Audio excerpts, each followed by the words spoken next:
예, 오늘은 14강이 되겠습니다. 대제사장의 예복과 직무, 대제사장의 예복과 직무인데 이 예복의 부분하고 직무의 부분, 분량상으로 예복이 많고 직무가 좀 적기 때문에 순서를 조금 바꿔서 직무와 예복으로 이렇게 두 번에 걸쳐 갖고 우리가 공부를 하고자 합니다. 먼저 서론적으로 볼 때 그 대제사장의 직계 가운데에서 아론과 그의 직계 후손들에게는 제사장 혹은 대제사장이라는 특별한 신분을 부여받는데, 직무적인 면에서 볼 때는 그 하나님께 드린 예물과 제사에 대한 그 책임을 맡는 인물이고 총책임자가 이제 대제사장이라는 것이죠. 하나님께서는 이 대제사장을 예복으로 구분하셨다. 이렇게 특별한 신분으로. 그래서 제사장과 대제사장의 차이도 예복을 통해서 이제 구별하셨는데, 일반적으로도 옷이라는 것은 옷은 날개다라는 그런 얘기도 있는 것처럼 또 그 사람의 인격이기도 하고 또 신분이기도 하고 또 직임을 나타내는 것처럼, 특별히 하나님께서는 옷을 통해서 구속경륜을 보여주시되, 일단 대제사장을 통한 하나님의 구속경륜을 보여주고 계시다. 그런 면에서 이 예복이라는 것이 그만큼 이제 중요한데, 여기서 이제 거룩하고 영화롭고 아름답다 이런 개념을 통해서 대제사장이 그 갖고 있는 위치, 또 그러므로 말미암아 하나님을 섬기는 일이 얼마나 큰 일인가를 이 예복을 통해서 이제 말씀하고 있기 때문에, 우리가 이 대제사장의 예복 또는 제사장의 예복을 통한 구속 경륜을 잘 알아야 된다는 말씀이 되겠습니다. 저렇게 28장 2절 말씀 보게 되면 내용 아론을 위하여 거룩한 옷을 지어서 영화롭고 아름답게 할지니. 그러니까 요거는 내용 아론 한 거 보니까 이거는 모세에게 하신 말씀이 되겠죠. 그래서 이제 제사장, 대제사장 그 제도가 시작될 때 그 대제사장이 입는 옷은 영화롭고 아름답다라는 것을 하나님께서 직접 표현하신 것입니다. 그 옷을 입은 대상이란 존재는 인간이기 때문에 불완전한 존재이면은 틀림없지만은, 옷을 입혀주심으로 말미암아 그 옷으로 인해 갖고 그가 하나님의 영화로움을 드러내는 그러한 존재라는 것을 말씀을 해주고 있습니다. 어쨌든 이제 우리가 대제사장에 대해서 공부를 해나가는 과정 속에서 이 대제사장이라는 것은 성경적으로 어떠한 의미가 있는 것이냐, 물론 최종적으로는 예수 그리스도가 참된 대제사장이라는 것을 우리가 목적으로 보면서 나가지만은, 구약 역사에 나타난 이 대제사장만으로도 지상 최대의 사명자이다.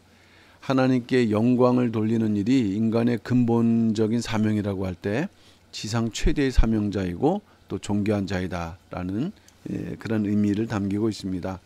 이처럼 대제사장에게는 특별한 성별이 필요했고요. 거룩이죠. 직무가 요청되었다. 그러나 그것을 통해서는 결국 무엇을 말씀하느냐? 영원한 대제사장으로 오실 예수 그리스도의 모습을 담고 있다. 요것이 이제 예복과 직무에 대한 이제 서론 부분인데, 아까도 말씀드렸던 것처럼 1번이 예복이고 2번이 직무인데, 요거를 이렇게 바꿔서 직무부터 살펴보고, 이제 예복 중에서 제사장의 예복과 대제사장의 예복이 있습니다. 핵심은 대제사장의 예복이 될 텐데, 이제 직무와 더불어 제사장의 예복을 이제 오늘 공부로 한다는 말씀이 되겠습니다. 자, 먼저 대제사장의 직무는 무엇일까요? 무슨 일을 하는 일이 대제사장의 직무였을까요? 직무는 일반적으로 해더라도 직무를 맡은 자가 충실히 수행해야 될 사명이 있다는 것이죠. 우리가 어떤 그 위치에 있든 간에 하나님의 구원을 받은 다음에 성도, 그 다음에 여러 가지 중직을 맡게 되죠. 또 목회자라는 그러한 어떤 그 사명을 맡게 됩니다. 그것이 다 직무에 해당되는데, 그 중에서 성경은 이 대제사장의 직무를 강조하고 있습니다. 왜? 이것은 결국에는 예수 그리스도의 모습을 보여주고 있기 때문이죠. 그러면은 구약에 나타난 그 이스라엘 백성의 대표자인 그 대제사장의 직무는 무엇인가 할 때 제사라는 것은 하나님께 드리는 거룩한 그 이제 예배죠. 그것에 대한 모든 재반 사항을 관장하는 총책임자다라는 것이에요. 여기도 우두머리라고 되어 있는데 성막, 하나님의 성전에서 제사를 담당하는 레위 지파의 모든 제사장들이라든가 여기에는 또 레위인들도 포함되어 있겠죠. 우두머리다. 하나님 앞에서는 이스라엘을 대표하는 자였다. 이스라엘 백성들은 그 이제 신정 국가 있죠. 하나님께 예배드리는. 그렇기 때문에 사실은 대상이 그 대표 왕의 역할을 이제 차지했거든요. 그러한 속에서 그렇지만은 무엇보다도 그들은 제사에 관한 모든 재반 사항을 관장했고 또 제사가 이루어지기 위해서는 성소를 중심으로 해서 예물이 들어오고 나가는 이것을 한마디 말하면 돈이라고 한다면 그 돈을 관리하는 총책임자였다. 자, 그러나 대제사장의 구속 경륜을 알기 위해서는 이 대상만이 행하는 일이 있었는데 그것은 1년에 하루 한 번이 아니고요. 하루입니다. 하루 지성소에 들어가는 일. 결국에는 이따 살펴보겠습니다만은 4번을 들어가게 되는데 지성소에 들어가는 이거는 제사장도 할 수가 없는 일이에요. 오직 대속죄일 7월 10일에 드리는 그 제사에 오직 그 대상만이 지성소에 들어가서 이 제사의 행위를 시행할 수 있는데 왜 대속죄일인가? 1년의 모든 죄를 이스라엘의 모든 전체의 죄를 사하기 위해서 물론 거기에는 대제사장 자신의 죄도 포함되어 있다는 거예요. 왜? 불완전한 존재이기 때문에. 그러나 이스라엘 대표하기 때문에 이스라엘 전체 죄를 하나님께 사하는 날을 정하셨어요. 지성소에 들어가야만 해결되는 모든 제사의 최고 절정이죠. 그리고 이 지성소의 예배 제사를 통해서 이후에 이루어지는 모든 제사가 성결함을 얻게 되는. 그래서 이 날은 큰 안식이라고 했고요. 또 영원히 지킬 규례라고 했습니다. 자, 이러한 규례가 언제 시작되었는가 할 때 아론의 두 아들 가운데 나답과 아비후가 하나님께 다른 불로 분향함으로 죽게 되는 일이 있었습니다. 그러나 이러한 죄악으로 인해서도 하나님께서 슬퍼하지 말라 하셨고 모세를 통해서 이번 그 기회에 대속죄일의 규례를 말씀하시게 되었다는 것이 되겠습니다. 하나님께서 대속죄일의 규례를 계시하게 됐는데 나답과 아비아의 죽음이 동기가 되었지만은 또 그것이 계시가 됨으로 이제 제사의 제도라든가 대상 또는 제사장의 모든 그러한 그 제도가 더욱더 그 형식을 갖춰 나가는 또 계기가 되었고 그리고 이제 대제사장이라든가 제사장이라는 역할이 이스라엘 사이에서 중보가 되는 그러한 위치가 되는 그런 계기가 바로 이 대속죄일의 그러한 규례이다. 백성이 있고 하나님이 계시고 백성이 있고 요 사이에 대상이 1년 한 번에 그 이제 하나님 앞에 드리는 그러한 그 중보 역할 이것이 바로 대속죄일의 규례가 되었던 것입니다. 그래서 이 대속죄일에는 대상만이 드려서 제사를 드리게 되는데 첫째 자신, 두 번째 권속 이것은 제사장과 제사장 가족들 그 다음에 제사장들 혹은 레위인들을 포함하겠죠. 거기에 백성, 온 백성을 위한 그러한 속죄 그리고 이제 번제는 자기와 백성 이런 식으로 대상 자체가 벌써 하나님의 그 은혜를 입어야 되고요. 속함을 받아야 되고 그러면서도 백성을 대표하면서 이러한 제사를 드린다. 히브리서에서는 이러한 그 제사에 대해서 오직 둘째 장막은 대상이 홀로 1년에 1차라고 그랬거든요. 아까도 말씀드렸던 것처럼 요거는 1차지만은 1차로 되어 있지만 사실 하루라는 의미입니다. 들어가되 피 없이 아니한 양이 이 피는 자기 백성의 허물을 위하여 드리는 것이라 말씀했습니다. 아론은 이때 자기를 위해서 그 다음에 이스라엘 회종으로부터 왜? 자기의 번제를 속죄제를 드리고 번제를 드리지 않습니까? 그 다음에 두 번째는 또 이스라엘을 대표해서 또 번제와 속죄제를 드린단 말씀이에요. 그래서 아론은 자기를 위해서는 수송아지와 번제물 수장을 드리는 것이고, 요거는 이제 속죄가 되겠죠. 그 다음에 이스라엘 회중으로부터는 수렴소 둘과 번제물 수약 하나를 이렇게 준비를 해서 이제 제사를 드리게 된다. 그러기 위해서 이 속죄일이 되면 제사장은 먼저 물로 몸을 씻는다. 그리고 두 번째, 거룩한 세마포 속옷과 세마포 고이를 입는다. 세 번째, 띠를 띈다. 허리에 두르고. 네 번째, 머리에 세마포관을 쓴다. 그래서 단독으로 지성소에 들어가서 자신과 이스라엘 백성을 위해서 속죄 제물의 피를 뿌린다. 이것이 이제 그 7월 10일 대속죄일에 이루어지는 일이라는 말씀이에요. 먼저 자신을 씻고, 그다음 하나님께서 명령하신 옷을 갖추고 들어가서 속죄의 피를 뿌림으로 1년의 모든, 그리고 앞으로 이루어질 모든 그런 제사의 성결함을 이제 하나님께 받는 것이죠.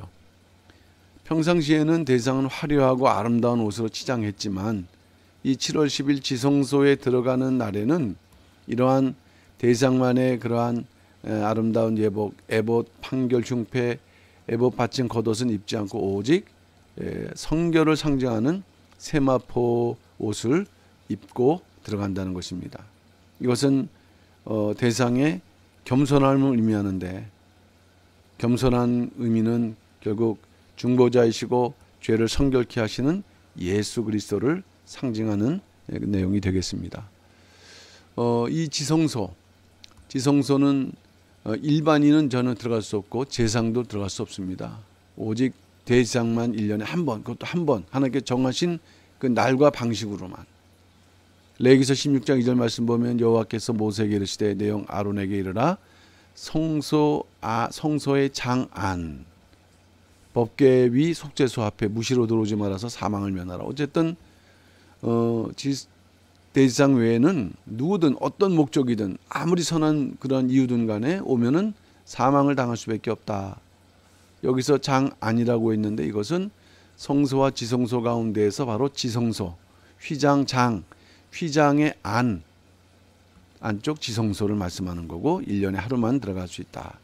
그러나 아까 히브리서에서는 1차라고 아까 이제 제가 언급을 했긴 했는데 요거는 1차가 아니라 그 하루를 이렇게 표현한 것일 뿐 4번 정도 지성소에 들어간다.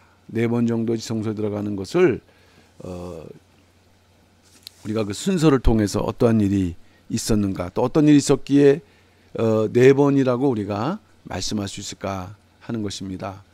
자, 그러면 여기에서 대제사장이 대속죄일에 지성소에 들어가는 절차 4번이라고 그랬습니다. 자, 첫 번째는 어떻게 들어갈까요? 일단 향로를 취한다. 향로를 취해서 그 향로 안에 단에서 제단에 피운 불을 갖다가 일단 채운다.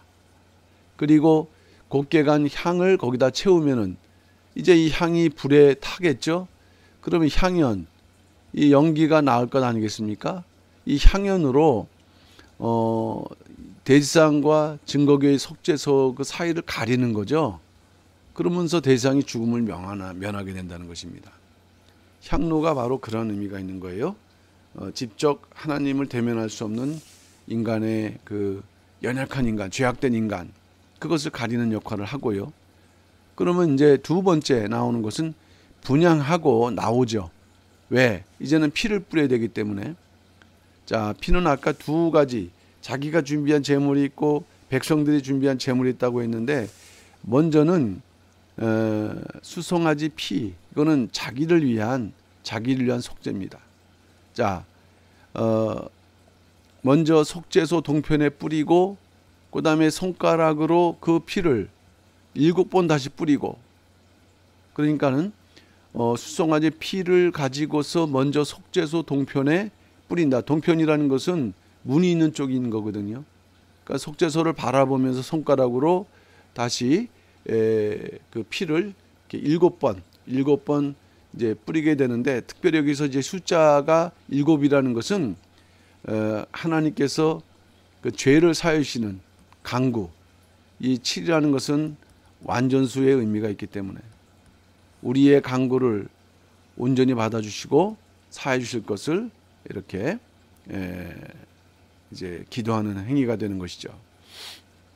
이 대상의 제사에 주목할 점이 있다면은 온 백성의 죄를 먼저 속죄하는 것 이전에 먼저 대상 자신의 죄를 위한 속죄가 선행된다는 말씀이에요. 속죄. 그러니까 바로 이 제물은 자기가 준비한 것이고 이 자신의 속죄를 선행하면서 하는데 이것이 얼마나 중요한지 레위기 16장에만 이것이 7회나 기록될 정도로 대단히 중요한 의미를 지닌다. 그리고 이제 그 다음에 나와서는 속죄제 염소, 이거는 백성들, 회중들을 위한 속죄 위한 것이죠. 그 피를 가지고 지성소에 다시 들어갑니다. 그래서 두 번째 자기를 위해 행했던 방식으로 속죄소 앞에서 또 7번 뿌리는 방식으로 이제 피를 뿌리는 것이죠. 근데 아까 이 회중을 위한 속죄제는 염소가 2마리였다라는 거. 2마리였다는 거. 그 중에 아사셀 염소 외에 다른 염소를 갖다 취한 이유는 뭐냐면 아사셀 염소라는 것은 이것은 광야로 보내야 됐기 때문에 산채로 광야에 보내야 됐기 때문에 모두 다 예수 그리스도를 상징하죠. 십자가에 달리신 예수 그리스도라고 한다면은 이처럼 광야에 보내줘서 그 속죄 제물이 되는 그러한 그 아사셀, 그러한 염소, 이 두 가지가 다 예수님을 이제 상징하는데 어쨌든 2마리 중에서 1마리의 그러한 그 속죄제를 가지고 두 번째 들어간 방식으로 똑같이 피를 뿌리고 이제 나오고요. 지성소에서 나온 다음에는 이제 제단을 속죄를 하는데 수송아지 피, 염소의 피를 취하여, 요거 수송아지 피라는 것은 아까 아론이 준비한 자신을 위한 것이었고 염소의 피는 온 회중을 위한 것이었습니다. 자, 그러면은 단 4귀에 뿌리고 그 위에 피를 7번 뿌린다. 예. 이처럼 지성소에서만 이루어지는 것이 아니라 이것은 단을 성결케 하는 일이었습니다. 단을 성결케 하는 일. 왜냐하면 매번 단에서 제사가 이루어지는데 그 제사가 부정하지 않는 그 속죄일이에요. 지성소, 회막, 단을 위해서 속죄하는 일은 왜 중요하느냐.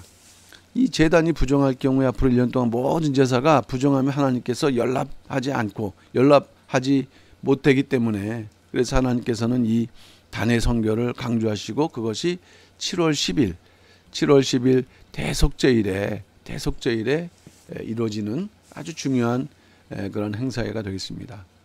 그러니까 단을 성결케 한다는 것은 우리가 교회에서 예배를 드리지 않습니까? 그러니까 예배는 영육간에 성결해야 되고 그리고 그 예배가 하나님께 연락되는, 우리는 예배 드리지만 하나님께 연락되지 않는 예배가 있을 수 있다는 것이에요. 그러니까 이 구약의 것이 오늘 그대로 실행되는 것은 아니지만은 얼마만큼 오늘의 예배가 성결하고 또 정직해야 되는가 하는 것을 우리에게 교훈을 해주고 있습니다.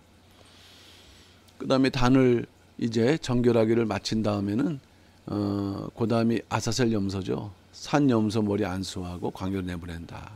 예, 그러니까 그 산 염소에게 모든 죄악을 전가시키고 그리고 이제 광야로 가면은 이 광야로 간 염소는 짐승의 먹이가 되겠죠. 그 죄가 이제 다시 짐승에게로 이게 전가가 되는 것이에요. 아사셀 염소. 그리고 이제 회막으로 들어가서 지성소에 들어갈 때 입었던 세마포 옷을 벗어 두고 그리고 물로 몸을 씻고 또 자기 옷을 입는다. 여기서 자기 옷이라는 것은 평상시에 직무를 행할 때 입었던 그 화려한 대제사장의 복장을 말씀을 하고 있습니다. 그러니까 이처럼 이러한 순서가 하나님께서 정해준 순서이고 아무리 대상이랄지라도 이런 일을 행하지 않으면 제사장으로서도 그 죽임을 당할 수밖에 없는 일이었습니다. 이제 옷을 갈아입은 대상은 자기의 번제를 드렸죠. 그 다음에 백성의 번제를 드렸죠. 그래서 자기와 백성을 속죄하고 그 다시 속죄제 희생의 기름을 단에 불사르게 된다.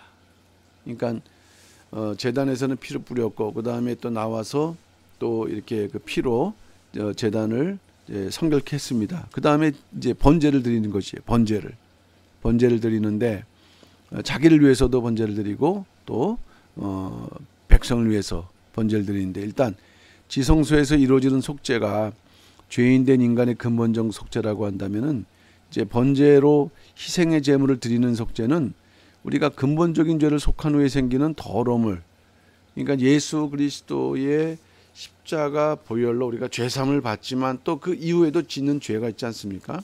이것은 일단 우리가 구원받은 이후에 회개하는 행위를 이제 상징하는 부분이 되겠습니다. 그러니까 성도는 새 예루살렘 성에 들어가기 전까지 계속적으로 회개하는 삶을 살아야 된다. 요한계시록 22장 14절 말씀이죠. 그리고 마지막 네 번째가 다시 지성소로 들어가는데 향로와 불을 제거하고 나온다. 향로와 불을 제거하고 이제 나와야죠. 예. 그러면은 이것이 이제 네 번째 들어가는 과정인데, 유대 문헌에는요, 요 네 번째 지성소에 들어가는 과정도 자세하게 그것을 기록하고 있지만 이것은 성경에 나와 있지 않는데, 대신에 구속사 시리즈 6권 402페이지에 그 잘 기록되어 있기 때문에 이거는 참조를 해보시면 되겠습니다. 그렇지만 오늘날에는 대제사장이 또 지성소에 들어가서 우리를 위해서 죄를 속할 필요가 없어졌어요. 그것을 이제 보여주는 상징이 바로 예수님께서 십자가에서 운명하실 때 이 휘장이 위에서부터 아래로 찢어졌다. 그것은 뭐냐? 더 이상 이러한 제도가 필요 없다. 까다로운 그러한 대속죄의 제사를 드릴 필요가 없다 하는 것을 이제 말씀하시고, 그 다음에 이제 그 대제사장이 그 당시 구약 때는 중보 역할을 했는데, 예수님께서 십자가로 이제 중보가 되심으로 인해 갖고 이 예수 그리스도를 믿는 자는 언제든지 지성소로 나아갈 수 있는 그런 자격자들이 된다 하는 것을 말씀을 하고 있습니다. 이처럼 대제사장이 가장 고유한 중요한 그 일, 그것은 이처럼 1년에 한 번 지성소에 들어간 일이고 하나님의 명령대로 그 절차를 밟아야 된다.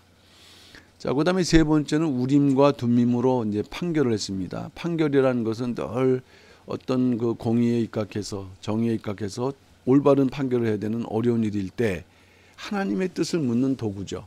우림과 둠밈. 이것이 대상 입는 예복 중 에봇에 부착된 판결 흉표 안에 보관되어 있어 그 모양은 사실 성경에서 자세히 말씀하고 있진 않습니다만은, 어쨌든 이것은 하나님의 판결의 응답을 받는 방법이 되겠습니다. 그 당시에 대표이기 때문에 많은 사람들이 대상에게 묻겠죠. 근데 대상도 답하기 어려운 부분에 대해서 이렇듯 이제 그것을 결정할 때 하나님께 묻는 도구, 결국 국가의 중대사에 대해서 하나님의 옳고 그름을 물을 때 제비뽑기의 도구로 등장하는 것이 우림과 둠밈이다. 모양에 대해서는 알 수 없다 그랬죠. 그러나 우림과 둠밈, 하나는 긍정적인 것이고 하나는 부정적인 거라 할 때 어쨌든 뭔가 반응이 긍정적인 거냐 부정적인 거냐를 통해서 방향과 방법과 길을 알 수 있었던 것입니다. 우림은 빛을 뜻하는 빛들, 복수형이고, 둠밈은 온전함을 뜻하는 완전함의 의미가 되는 거예요. 빛들의 완전함. 그러니까 빛과 완전함. 하나님께서 내리신 판결은 영원히 변치 않는 완전하다는 뜻이므로 인간은 그 하나님의 그 판결에 대해서 절대 순종해야 된다. 이 우림, 히브리어 알파벳 보게 되면은 첫 글자가 알렙이, 영어로는 A가 아니겠습니까? 둠밈, 끝 글자는 타우, 영어에서는 Z예요. 또 우리가 그 신약 성경에서도 알파와 오메가요라고 이제 말씀하시는데, 그것의 의미는 뭘까요? 처음과 나중이시라는, 모든 것의 표현 아니겠습니까? 모든 역사의 원인과 결과가 예수 그리스도다라는 것을 표현할 때 이 우림과 둠밈 속에서도 이와 같이 모든 그 역사가 하나님께 있다, 예수 그리스도이시다라는 것을 말씀하고, 그 판결이 올바르며 인간은 절대 순종해야 된다. 어쨌든 하나님의 절대 주권에 맡기는 거룩한 도구입니다. 사람의 판단이 관여할 수 없는 최종적인 판결권 행사는 통로였어요. 자, 구약 시대의 우림과 둠밈이 실제로 요청되는 일이 있을 때는 언제냐면은 이제 느헤미야 시대 때 그 귀한 자 족보를 조사할 때가 있었습니다. 근데 족보가 부실해서 이 사람이 진짜 제사장인지 아닌지를 알 수가 없었을 때 그때 야, 우림과 둠밈을 가진 제사장이 일어나기까지는 먹지 말라. 이런 명령이 있었습니다. 느헤미야가 있겠죠. 그러나 우림과 둠밈은 주전 586년 예루살렘 성이 예루살렘뿐만 아니라 성전이 소실되고 파멸될 때 또 바벨론으로 끌려가면서 사라졌을 가능성이 크다. 그렇기 때문에 우림과 둠밈을 간 제사장이 일어날 수가 있습니까? 없죠. 그러니까 결국 그 당시에 족보를 부실하게 관리했던 그 당시에 이제 하바야, 학고스, 바르실레 이 사람들의 자손들은 결국 제사장직을 영원히 박탈당한 것으로 우리가 예측해 볼 수가 있는 것이에요. 그러니까 이거는 억울하다 하기에는 평상시에 그 포로 생활하면서 자기들 족보를 귀중하게 여기지 않았다는 그 결과이기 때문에 사실은 이거는 억울해할 것은 또 아닌 것이죠.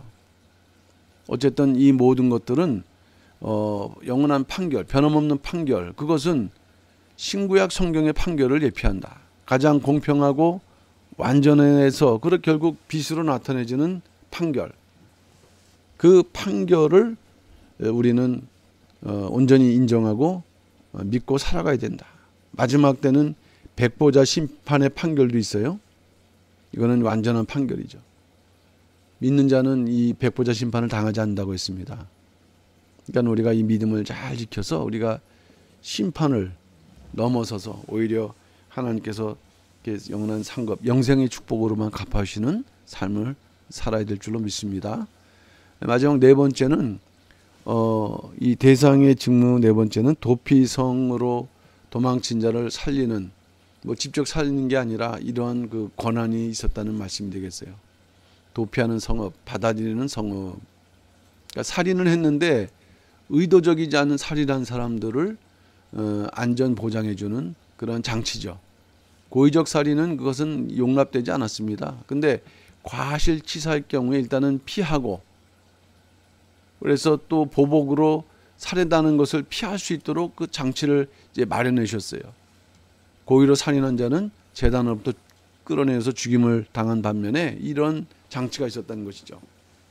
이 도피성은 요단강 동편의 3곳, 요단강 서편의 3곳, 총 6군데가 있었고, 어떤 지역에서라도